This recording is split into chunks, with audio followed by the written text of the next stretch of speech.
Hi everyone, I'll welcome you to a new podcast with me, Girish. In today's session, we're going to shift from the happiness series and instead talk about a good life. Okay, and we're going to explore what a good life is by actually having a positive psychology perspective, okay, about what a good life is. And to be more precise, we're going to use the PERMA model, okay, to answer that question: what is the good life? What is a good life? Okay, so in PERMA, the P-E-R-M-A, they each represent aspects which we need to have in ourselves so that we can live a good life. All right, so we're going to start with the letter P. The letter P in the PERMA model stands for positive emotion. So if you are someone who has positive emotions in you, all right, on a consistent basis, on a daily basis, then you're going to be someone who's actually living a very good life. And by positive emotion, we mean emotions of joy, emotions of pleasure, emotions of comfort, emotions of warmth. Okay, now how can we generate these emotions? Emotions of joy can be experienced actually by doing something you really like. Okay, by using your free time, actually doing something you really enjoy. Okay, a lot of people, when they have free time, they're either dwelling in the past or they're over planning the future. But do you actually use your free time in a really constructive manner so that you feel really happy? For some people, joy could be actually you can derive joy by talking to people who are really close to you. Okay, there are so many ways to experience joy. It could be playing music, it could be practicing sports. So you need to really know what really makes you feel joyful. Okay, and comfort would be about how close your relationships are with your close ones. If you really have loving and close relationships, it's going to generate a certain sense of comfort. It's going to boost your self-esteem, and it's going to bring a certain level of warmth to yourself. Okay, so that's positive emotion. The second one in the PERMA model is the letter E, and the letter E stands for engagement. Okay, so when you are doing something, how much absorbed you are in the activities. All right, you'll notice that if you do something half-heartedly, okay, you don't really give yourself completely to it, the outcome is usually not great.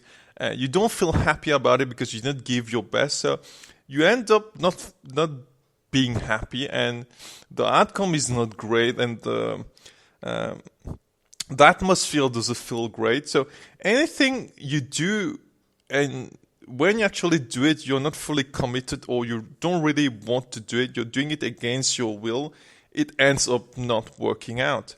So that's why it's really important to be fully focused, to be fully engaged in whatever you're doing. And you need to be in the flow. Okay? Don't overplan things, and when things don't go as per what you plan, then you don't feel happy about it, you feel really sad.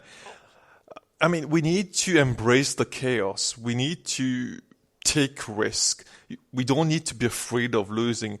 Anything that comes to you on a given day, you just live it and get over it. Don't be afraid of judgment of people. Don't criticize yourself too much. You just do your best.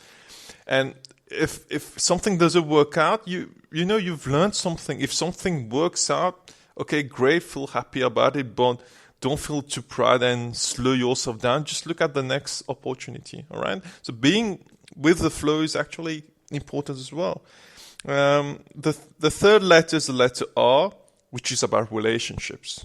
Okay, as per the PERMA model. So it's about how positive your relationships are with others. You can easily say that, okay, this person did that to you, or this person doesn't talk to you, and you actually create a sort of boundary with these people. But at the end of the day, you don't control other people. You control your own emotions, your own feelings, and your own actions. All right? So instead of focusing on how others interact with you, focus on how you interact with them. Even if they don't act nicely to you, it's you decide how you want to act. Okay? Keeping distance, drawing lines between you and certain toxic people is important, but you can't let yourself be influenced by the negative vibes of other people. So you need to maintain a healthy distance with people who are toxic, and with people who are close to you, you need to actually be really positive and really nurture your relationships. How many relationships do you really take for granted? Relationships with your parents, relationships with your friends, your relationships with your wife, with your husband. Do you actually take them for granted? Okay?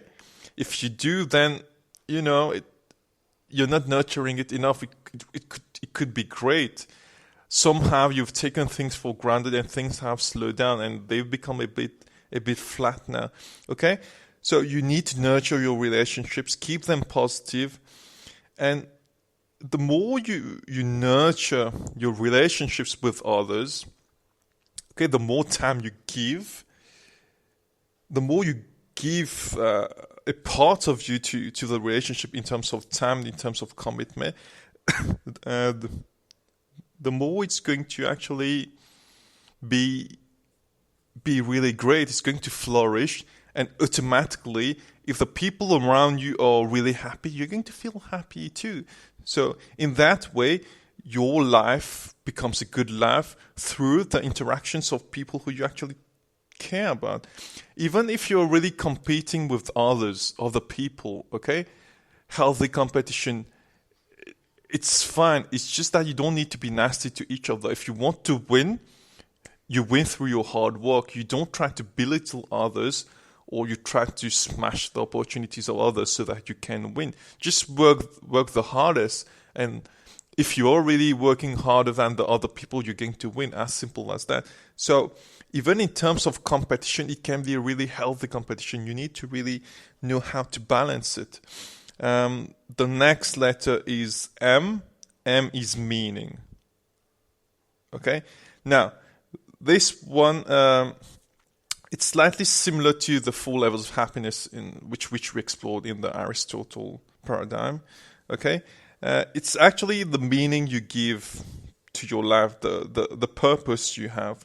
Okay, a purpose which is higher than oneself. Okay, some people find it in religion, some people find it in spirituality, where they're actually contributing to something which is bigger than themselves.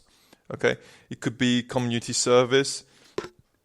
It could be helping people who need help by giving funds, by helping community service, by teaching. Anything that you do which has a bigger purpose, which has a purpose beyond your family life, beyond your work life, okay, which actually gives a certain meaning to your life, like a higher meaning, okay, a meaning towards humanity. Let's say you're doing something for a bigger purpose, for people you don't really know, okay, because it's important, you feel that you're connected to everyone else. If you're actually involved in such a task, then you're giving your life another meaning, all right, and you're satisfying that aspect of the PERMA model, which is M, which is meaning. And the last one is actually accomplishment, okay? Accomplishment is how much you are really accomplishing in your life. And we're not necessarily talking about material gains here. We're talking about the pursuit of achievement and mastery. And it depends on in which field you are.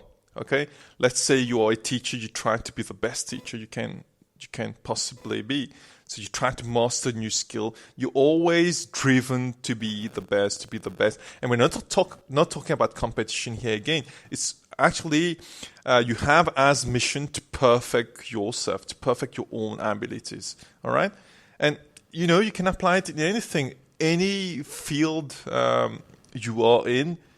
You may have as mission to actually push yourself every day and be at your best level. Okay, you don't need to go to get into that comfort zone where you think that, okay, yeah, I'm good enough now. I can slow down. I can.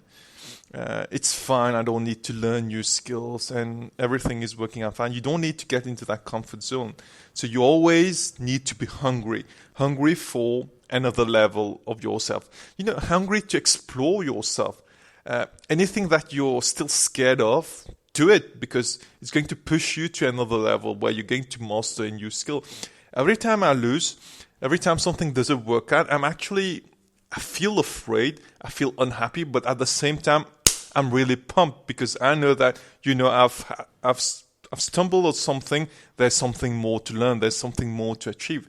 So that urge to do something new, that urge to do more, actually pushes you, keeps you really pumped, really motivated, and all these things we've discussed, they kind of mix together and create that good life we all crave for.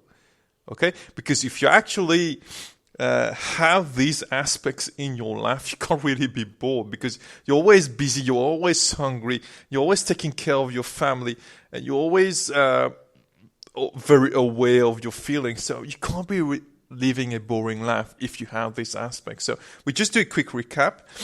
So the model was the PERMA model. The P stands for positive emotions.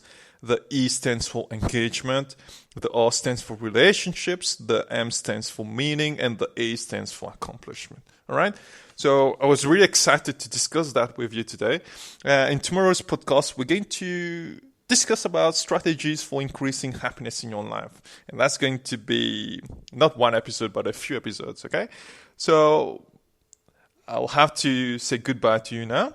Okay, I was very pleased to record this session for you today. Lots of love, Girish. Bye-bye.